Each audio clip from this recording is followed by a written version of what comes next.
Hello everyone, this side Talat and I welcome you all. So today I am back again with the second part of the same chapter and the chapter is the Regional Kingdoms Part 1.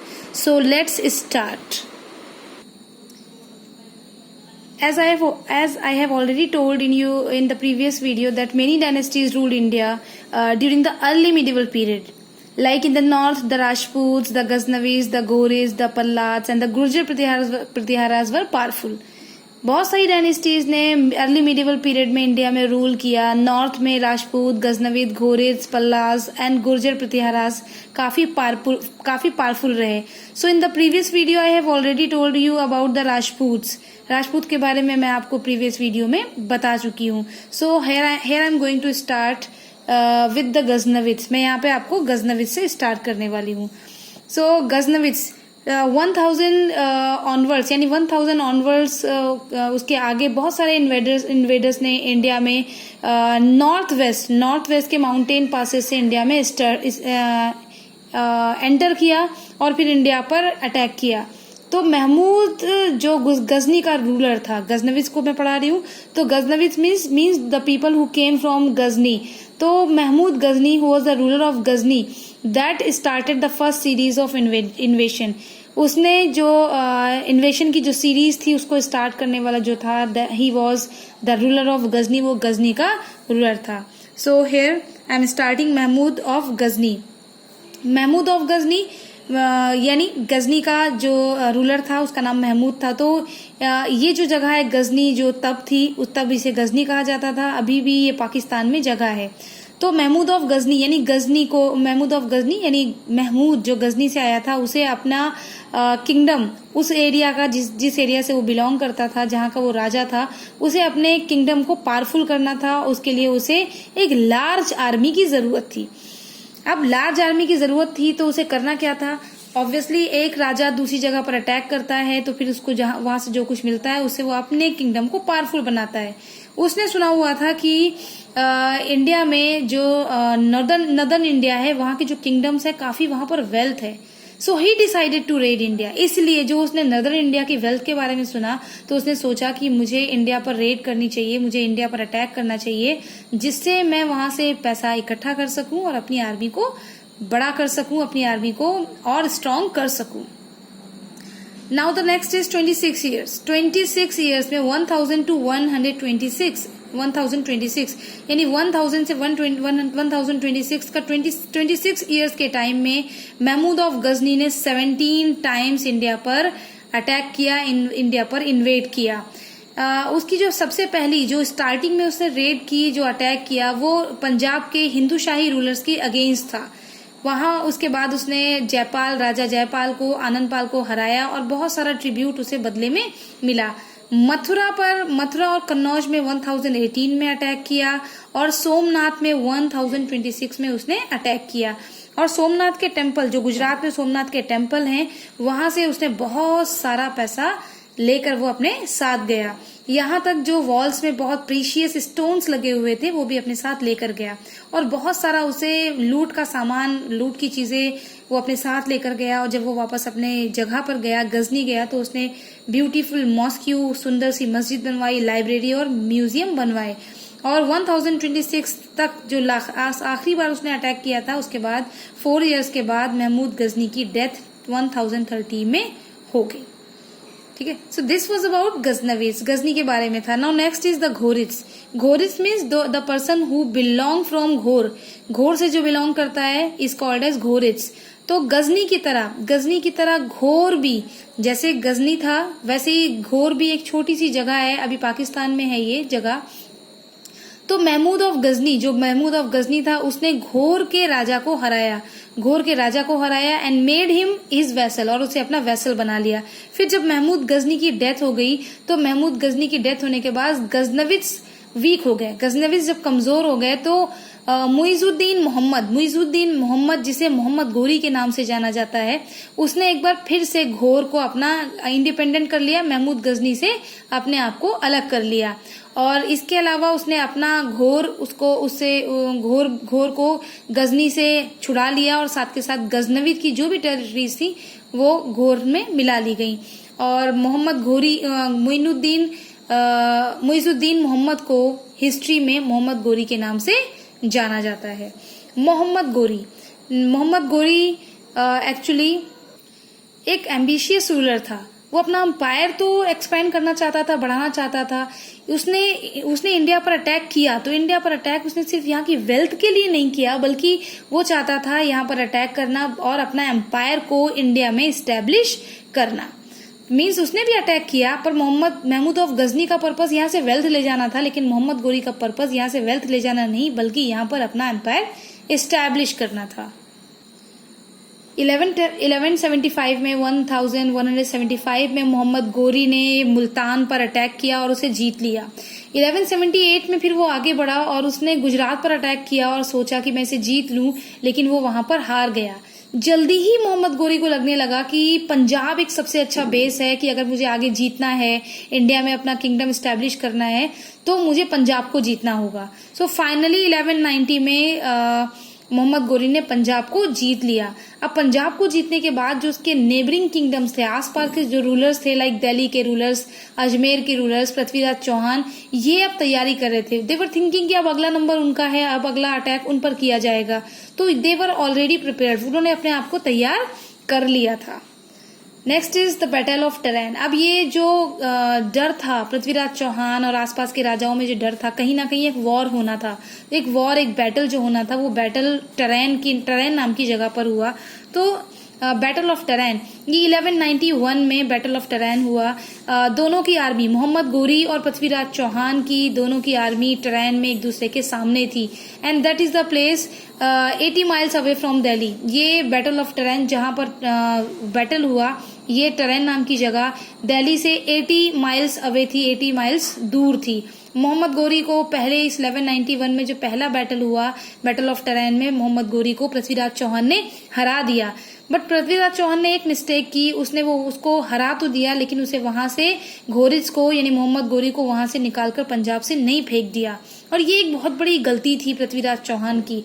ठीक 1 year के बाद, after 1 year, 1191 में हार चुका था। हारने के बाद उसने फिर से जल्दी ही 1 साल के बाद फिर से बैटल ऑफ टरेन 1192, फिर से दूसरा वॉर हुआ, दूसरा बैटल हुआ। और इस बार मोहम्मद गोरी की जो आर्मी थी, तो इस बार मोहम्मद गोरी की आर्मी काफी प्रिपेयर्ड थी। पृथ्वीराज चौहान ने इसके लिए आसपास के नेबरिंग रूलर से हेल्प के लिए बोला, लेकिन कुछ राजपूत राजा तो उसकी हेल्प के लिए आए, बट कुछ राजपूत राजाओं के आने से काम नहीं चला। एक मोस्ट पावरफुल जो राजपूत राजा था, his name was Raja Jayachandra of Kannauj. He stayed away, वो इस लड़ाई से दूर रहा। अब इस लड़ाई से दूर रहने की वजह से मोहम्मद गोरी जीत गया और पृथ्वीराज चौहान हार गया। उसे कैप्चर किया गया और उसकी टेरिटरीज को मोहम्मद गोरी ने अपनी टेरिटरीज में मिला लिया। मोहम्मद गोरी इसके बाद भी नहीं रुका, इसके बाद भी मोहम्मद गोरी नहीं रुका। 1194 में मोहम्मद गोरी ने राजा जयचंद्र को भी बैटल ऑफ चंदवार में हरा दिया। जिस राजा जयचंद्र ने पृथ्वीराज चौहान की मदद करने से, हेल्प करने से मना कर दिया था, उसी राजा जयचंद्र को मोहम्मद गोरी ने हरा दिया। उसके बाद वो गंगा यमुना डोब की तरफ बढ़ा। उसने अपने ट्रस्टेड जनरल इंचार्ज को उस जगह पर, जीती हुई जगह पर छोड़ दिया। जो एरियाज उसने कॉन्कर कर लिए थे, उस जगह पर अपने ट्रस्टेड जनरल्स को छोड़कर वो अपने वापस होमलैंड यानी घोर में वापस अपनी जगह पर चला गया। So this was about Mohammad Ghori की, किस तरह से मोहम्मद गोरी ने अटैक किया, अपना एम्पायर इस्टेब्लिश किया और वो वापस अपने होमलैंड चला गया। Now next topic is struggle for Kannauj. Kannauj के लिए किस तरह से स्ट्रगल हुए। कन्नौज एक इम्पॉर्टेंट सिटी था उस टाइम पर नॉर्थ इंडिया में। काफी इम्पोर्टेंट इसलिए था क्योंकि ये जो कन्नौज की लोकेशन थी काफी इम्पोर्टेंट थी, अपने आप में इसकी लोकेशन काफी इम्पोर्टेंट थी। और जो कोई भी इसको सारे एक्चुअली उस टाइम के सारे जो राजा थे मोस्टली वो इस पर कंट्रोल करना चाहते थे। कंट्रोल इसलिए करना चाहते थे, जिस किसी का भी इस पर कंट्रोल होता उसका उस पूरे एंटायर गंगा वैली पर कंट्रोल होता। और एंटायर गंगा वैली पर कंट्रोल का मतलब था जितना भी एग्रीकल्चर था, जितने भी मिनरल्स थे, जितना भी ट्रेड था, उस सब पर उस राजा का कंट्रोल हो जाता। तो इस कन्नौज को कंट्रोल करने के लिए ट्रीपार्टाइट स्ट्रगल हुआ करते थे। इसमें 3 ग्रुप हमेशा इन्वॉल्व रहते थे कन्नौज को कंट्रोल करने के लिए, and those were Palas, Gurjara, Pratiharas और राजकुतास। ये 3 dynasties, Palas, Gurjara, Pratiharas and Rashtrakutas, were always involve in tripartite struggle. ये हमेशा कन्नौज के लिए एक दूसरे के साथ वॉर किया करते थे। और ये 2 centuries मीन्स ऑलमोस्ट 200 years तक ये स्ट्रगल, ये tripartite struggle lasted for over 2 centuries, यानी 200 साल, 200 years तक ये वॉर लगातार होता रहा। और due to this reason only all the 3 dynasties weakened, ये तीनों डायनेस्टीज पल्लास, गुर्जर, प्रतिहाराज और राजपुतास वीकेंड। ये लगातार वॉर की वजह से ये तीनों डायनेस्टीज कमजोर पड़ गई। So under this our next topic is Palas. जो पल्लास मीन्स ट्रीपार्टाइट स्ट्रगल में जो तीनों डायनेस्टीज इन्वॉल्व थी। So first I am going to explain about Palas. So Palas जो उस टाइम पर डायनेस्टी हुआ करती थी, ये जो एरिया है इस टाइम पर प्रेजेंट टाइम में बिहार, झारखंड और वेस्ट बंगाल के पास ये एरिया था, ये डायनेस्टी थी। और गोपाल इनका फर्स्ट रूलर गोपाल था, पहले राजा का नाम गोपाल था। गोपाल और उनका बेटा जो धर्मपाल था, इन्होंने अपने एम्पायर को स्ट्रेंथन किया, इसे मजबूत किया और इसे आगे एक्सपैंड किया। धर्मपाल जो गोपाल का बेटा धर्मपाल था, उसने अपना बिजनेस साउथ ईस्ट एशिया तक फैलाया। देवपाल दूसरा पावरफुल राजा हुआ इस डायनेस्टी का। और ऐसा माना जाता है कि जो इनके रूलर्स थे, जो पल्ला रूलर्स थे, दे वर फॉलोवर ऑफ बुद्धिज्म। ये बुद्धिज्म को मानने वाले लोग थे और बुद्धिज्म को मानते थे, इसलिए इन्होंने बहुत सारे स्तूपास बनवाए और मोनेस्ट्रीज को बनवाने के लिए दे गेव मनी, उन्होंने काफी सपोर्ट किया इनको बनवाने के लिए। इसके बाद फाइनली पल्ला डायनेस्टी को सेना डायनेस्टी ने उसे डिफीट किया और उसे हराया, उसकी जगह ली। फिर सेना डायनेस्टी ने तब तक रूल किया जब तक मुस्लिम डायनेस्टीज ने पल्ला डायनेस्टी को नहीं हरा दिया। So our next dynasty is Gurjara Pratiharas. Gurjara Pratiharas ने राजस्थान और गुजरात के आसपास रूल किया और जो मोस्ट पावरफुल रूलर माना जाता है गुर्जर प्रतिहाराज का, ही वॉज भोज। भोज ने 836 से 882 तक रूल किया। उसने कन्नौज को जीत लिया और कन्नौज को जीतने के बाद उसने उसे अपनी कैपिटल बनाया।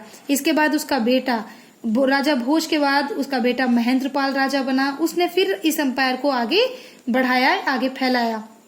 उसके सक्सेसर्स मीन्स महेंद्रपाल के जो सक्सेसर्स थे वो वीक थे और वीक होने की वजह से वो अपने आगे होने वाले अटैक से अपने किंगडम को नहीं बचा सके। महमूद ऑफ गजनी 1018 में फाइनली महमूद ऑफ गजनी ने प्रतिहाराज रूलर्स को हराया और प्रतिहाराज रूलर्स को हराकर उनकी डायनेस्टी फाइनली 1018 में एंड हो गई।